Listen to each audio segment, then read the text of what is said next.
आज हम लोग क्लास 10th के लिए pair of linear equation in two variables पढ़ने वाले हैं।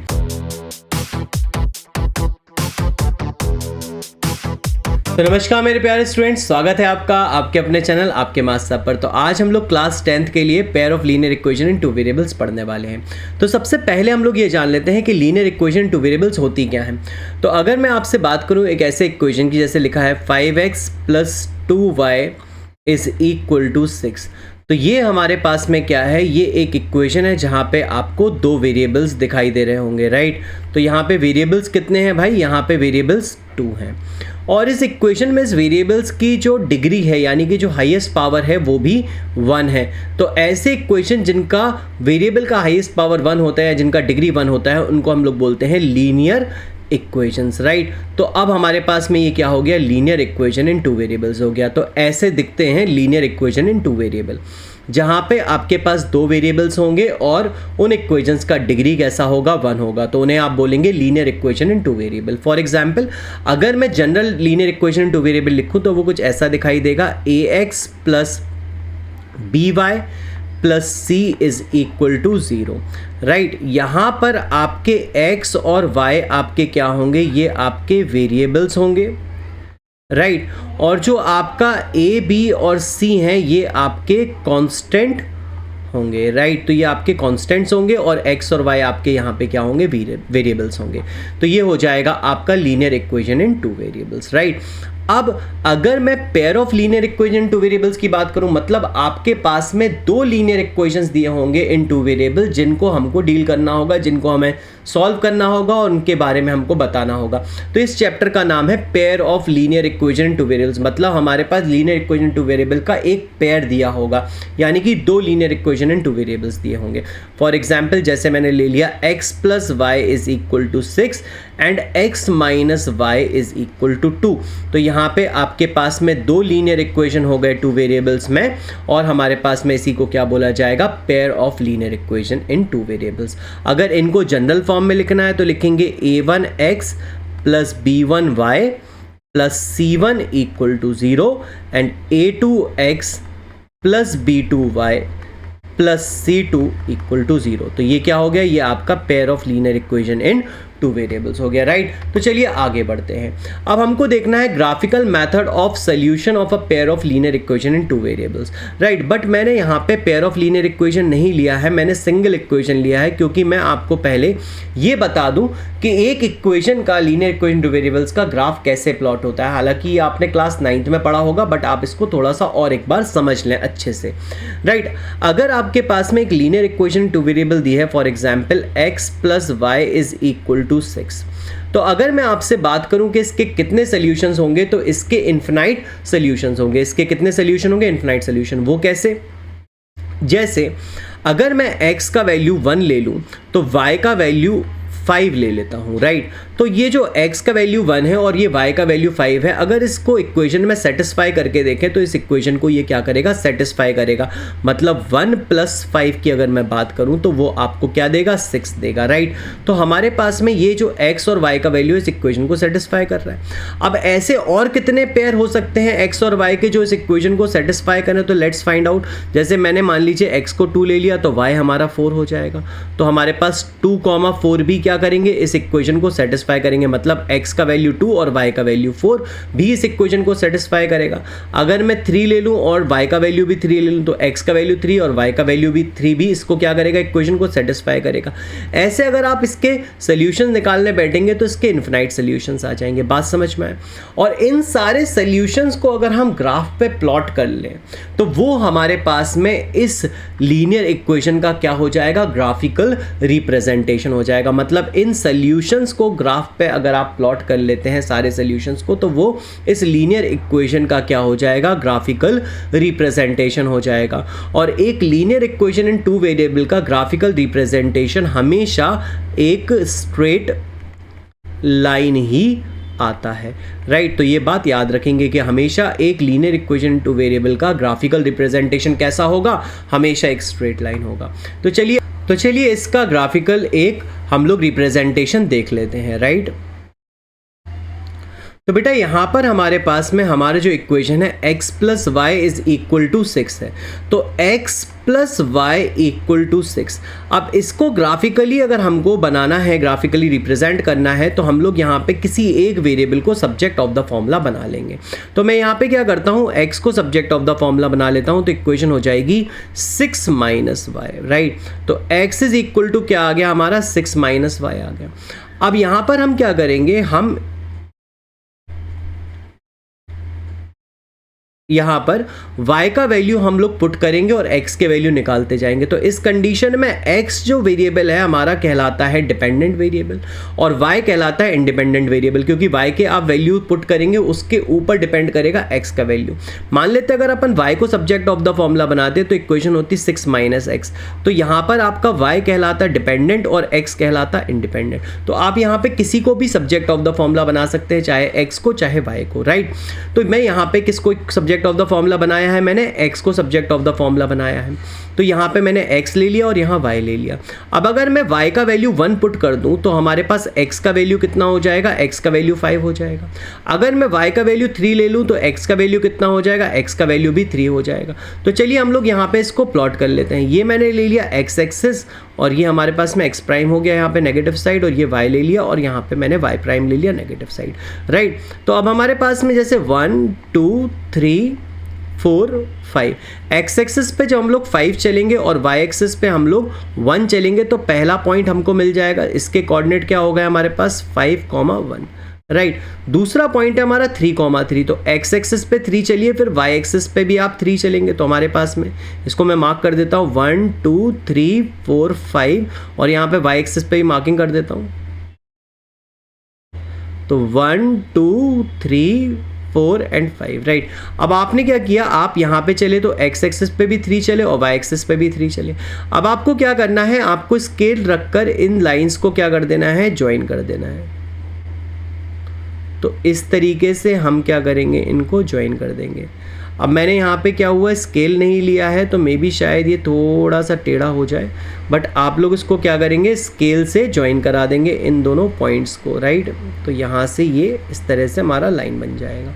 तो ये जो लाइन आया, ये लाइन किसको रिप्रेजेंट कर रहा है, ये जो स्ट्रेट लाइन है ये हमारे पास equation x plus Y is equal to 6 को रिप्रेजेंट कर रही है। और इसके ऊपर ये जितने भी ये जो पॉइंट्स देख रहे हैं आप, जितने भी ये पॉइंट्स आएंगे इस लाइन के ऊपर, ये सारे के सारे पॉइंट्स बेसिकली आपके क्या होंगे, इस इक्वेशन के सॉल्यूशंस को रिप्रेजेंट करेंगे, राइट। तो इस इक्वेशन के ऊपर जितने भी पॉइंट्स हैं ये सारे क्या हैं, ये सॉल्यूशन है इस इक्वेशन के, राइट। तो इनके सारे सॉल्यूशंस को बेसिकली अपन ने ग्राफ पे रिप्रेजेंट कर दिया, वही इस इक्वेशन की क्या हो गई, ग्राफिकल रिप्रेजेंटेशन हो गई। आई होप यहाँ तक आपको बात समझ में आई होगी।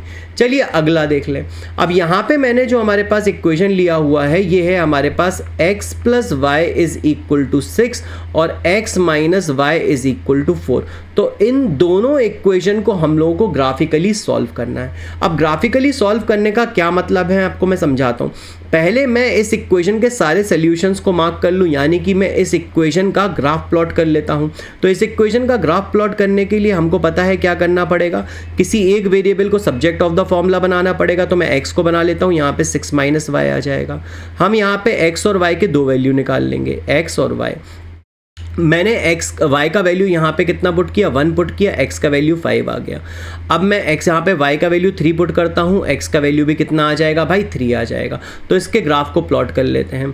तो x एक्सिस पे चलना है 5 1 2 3 4 5 और y एक्सिस पे चलना है 1। तो ये पहला पॉइंट हो गया मेरा। इसके कोऑर्डिनेट क्या हो गए, इसके कोऑर्डिनेट हो गए 5,1, राइट। तो हमारे पास में दूसरा हो गया हमारा 3,3। तो x एक्सिस पे 3 चलेंगे और y एक्सिस पे भी हम कितना चलेंगे, 3 चलेंगे, राइट। मैं लिख देता हूँ यहाँ पे 1 2 3 4 5 और यहाँ मार्क कर देते हैं 1 2 3 4 एंड 5, राइट। अब इन दोनों लाइंस को, इन दोनों पॉइंट्स को हम लोग क्या करेंगे, स्केल रख के हम लोग इनको लाइन को ज्वाइन कर देंगे। इस तरीके से हम इनको क्या कर देंगे, ज्वाइन कर देंगे,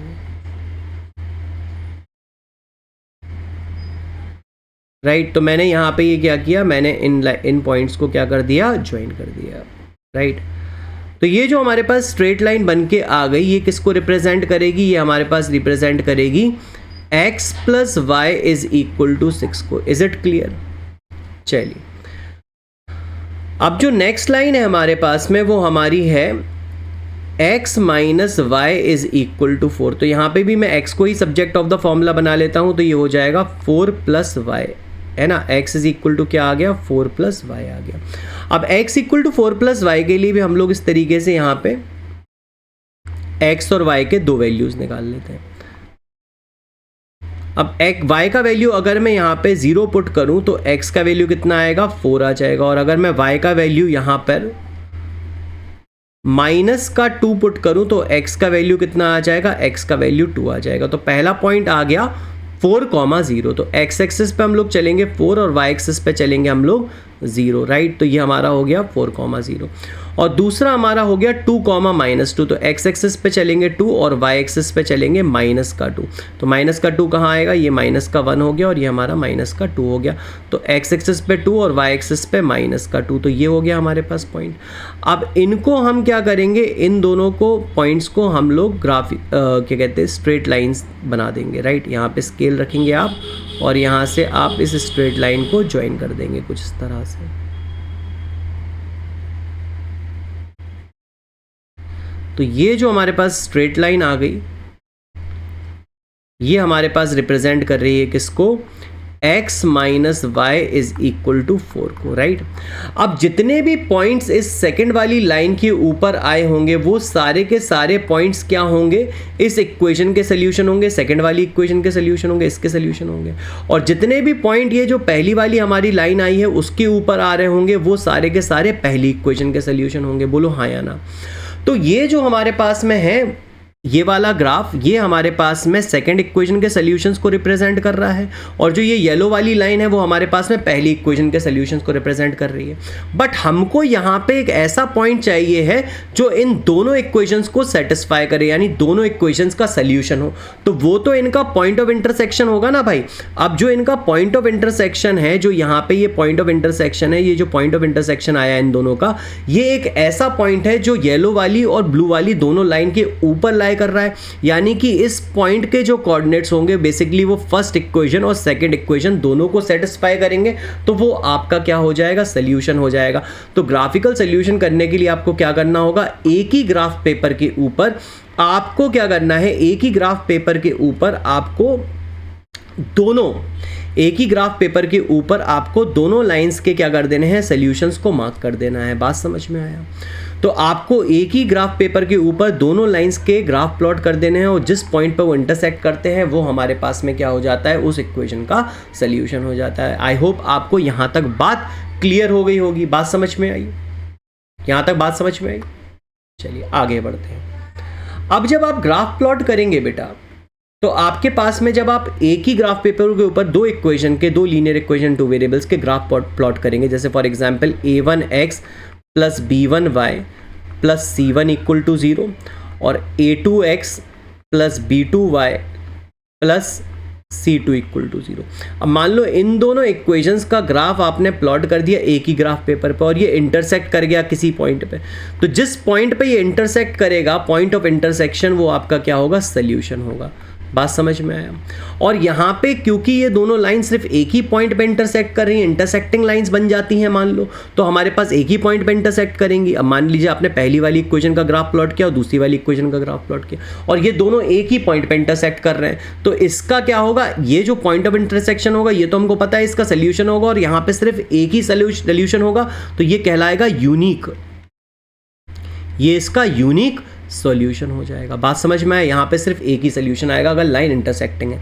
मान लीजिए अगर आपने ग्राफ प्लॉट किया, पहली इक्वेशन का ग्राफ आपने प्लॉट किया और दूसरी इक्वेशन का ग्राफ प्लॉट किया और वो दोनों इक्वेशन का ग्राफ एक दूसरे को कोइंसाइड कर गए, मतलब पहली वाली इक्वेशन का ग्राफ भी यही है और दूसरी इक्वेशन का ग्राफ भी यही है, तो एक दूसरे को क्या कर रहे हैं? कोइंसाइड कर रहे हैं। मतलब इनका हर एक पॉइंट एक दूसरे को कोइंसाइड कर रहा होगा, यानी कि पहली इक्वेशन के जितने भी सॉल्यूशन है और दूसरी इक्वेशन के जितने भी सॉल्यूशन है वो दोनों को सेटिस्फाई कर रहे हैं। तो यानी कि यहाँ पे सॉल्यूशन तो आएंगे बट वो इन्फिनाइट सॉल्यूशन हो जाएंगे। तो ऐसे टाइप की इक्वेशन जब लाइंस हमारे पास में दो ग्राफ आप प्लॉट करो एक ही ग्राफ पेपर पे और दोनों लाइन कोइंसाइड कर जाएं, दोनों ग्राफ कोइंसाइड कर जाएं, तो उस इक्वेशंस के कितने सोल्यूशन होते हैं भाई? फिर इन्फिनाइट सॉल्यूशंस हो जाते हैं। बात समझ में आई? चलिए आगे बढ़ते हैं। अगर मान लो आप ग्राफ प्लॉट करें पहली इक्वेशन का और दूसरी इक्वेशन का और वो दोनों लाइंस एक दूसरे के पैरेलल हो जाएं। अब अगर ये लाइंस पैरेलल हो गई तो ये किसी भी पॉइंट पे भाई इंटरसेक्ट तो करेंगी नहीं। अब अगर ये इंटरसेक्टिंग करेंगी तो कोई भी एक ऐसा पॉइंट नहीं होगा, मतलब कोई भी एक ऐसा पॉइंट नहीं होगा दोनों इक्वेशंस का जो दोनों इक्वेशन को सेटिस्फाई करे। मतलब हमारे पास में कोई भी एक ऐसा सोल्यूशन नहीं होगा जो दोनों के ऊपर, दोनों ग्राफ के ऊपर आ रहा हो। मतलब कोई भी ऐसा पॉइंट नहीं होगा जो दोनों इक्वेशन को सेटिस्फाई करे। मतलब यहाँ पे आ जाएगा आपका नो सोल्यूशन। यहाँ पे कोई भी सोल्यूशन नहीं होगा इन इक्वेशंस का, क्योंकि ये इंटरसेक्ट करेंगी नहीं और कोई भी एक ऐसा पॉइंट हमको मिलेगा नहीं जहाँ पे वो पॉइंट दोनों इक्वेशन को सेटिस्फाई कर दे। तो इस इक्वेशन का क्या होगा? नो सोल्यूशन होगा। तो मतलब अगर लाइंस इंटरसेक्टिंग है तो यूनिक सोल्यूशन होगा। अगर आपने ग्राफ प्लॉट किया और लाइन कोइंसाइडिंग है तो इनफाइनाइटली मेनी सॉल्यूशंस होंगे। और अगर लाइंस हमारे पास में पैरेलल आ गई तो हमारे पास में फिर क्या होगा? नो सॉल्यूशन होगा। बात समझ में आ गई? तो यहाँ देखो बेटा, अगर आप इसको ग्राफिकली करते तो ग्राफिकली में अगर आपके पास में इंटरसेक्टिंग लाइंस आती हैं तो क्या होता है? एग्जैक्टली वन सोल्यूशन होता है, यूनिक सोल्यूशन आता है। अगर लाइंस कोइंसिडेंट होती हैं, कोइंसाइडिंग लाइंस होती है तो इनफाइनाइटली मैनी सोल्यूशंस आते हैं। और अगर लाइंस पैरेलल हो जाती है तो नो सोल्यूशन आते हैं। बात समझ में आया? ग्राफिकल रिप्रेजेंटेशन को देखो सिर्फ, राइट? अच्छा, अगर आपको ग्राफिकली नहीं चेक करना है, मान लीजिए आपको मैथमेटिकली चेक करना है, तो मैथमेटिकली भी ये चेक हो सकता है भाई। ग्राफ बना के तो चेक हो ही जाएगा, जैसा कि मैंने आपको बताया कि भाई एक ही ग्राफ पेपर पे दोनों इक्वेशन का ग्राफ प्लॉट करिए आप। अगर लाइंस इंटरसेक्टिंग है तो यूनिक सोल्यूशन है। अगर लाइंस कोइंसाइडिंग आ रही हैं, दोनों के ग्राफ एक दूसरे को कोइंसाइड कर रहे हैं, तो फिर हमारे पास में इनफाइनाइटली मैनी सोल्यूशन। अगर लाइंस हमारे पास पैरेलल आ रही हैं, दोनों ग्राफ्स हमारे पास पैरेलल आ रहे हैं, तो हमारे पास नो सोल्यूशन हो। मान लीजिए अगर ग्राफिकली नहीं करना है तो आपके पास मान लीजिए एक इक्वेशन है a1x plus b1y plus c1 equal to 0 और दूसरी इक्वेशन है a2x plus b2y plus c2 equal to 0, जहाँ पे x का कोफिशिएंट a1 है, यहाँ पे पहली वाली का, y का कोफिशिएंट b1 है और कांस्टेंट टर्म c है। सिमिलरली आपका सेकंड इक्वेशन का x का कोफिशिएंट a2 है, y का कोफिशिएंट b2 है और c2 आपका कांस्टेंट है। तो आपको क्या करना है? कोफिशिएंट ऑफ x को डिवाइड करना है, that is a1 upon a2 निकालना है। फिर आपको कोफिशिएंट ऑफ y को डिवाइड करना है, b1 अपॉन b2 निकालना है। फिर आपको कोफिशिएंट कांस्टेंट टर्म्स को डिवाइड करना है, c1 अपॉन c2 निकालना है। यदि आपका a1 upon a2 not equal to b1 upon b2 आ जाए, मतलब अगर आपका a1 अपॉन a2 का value not equal to b1 upon b2 का आ जाए, तो आपके पास में ये लाइंस फिर इंटरसेक्टिंग होंगी और इसका क्या होगा? एग्जैक्टली वन सोल्यूशन आएगा।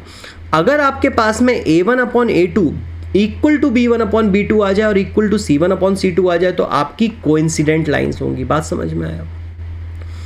अगर आपके पास में a1 upon a2 equal to b1 upon b2 आ जाए but it is not equal to c1 upon c2 आ जाए, तो हमारे पास लाइंस कैसी होंगी? पैरेलल होंगी, मतलब उसके फिर नो सोल्यूशन आएंगे। तो हम लोग कोफिशिएंट्स को कंपेयर करा के भी यहाँ पे चेक कर सकते हैं, ग्राफिकली भी चेक कर सकते हैं और कोफिशिएंट को कंपेयर करा के।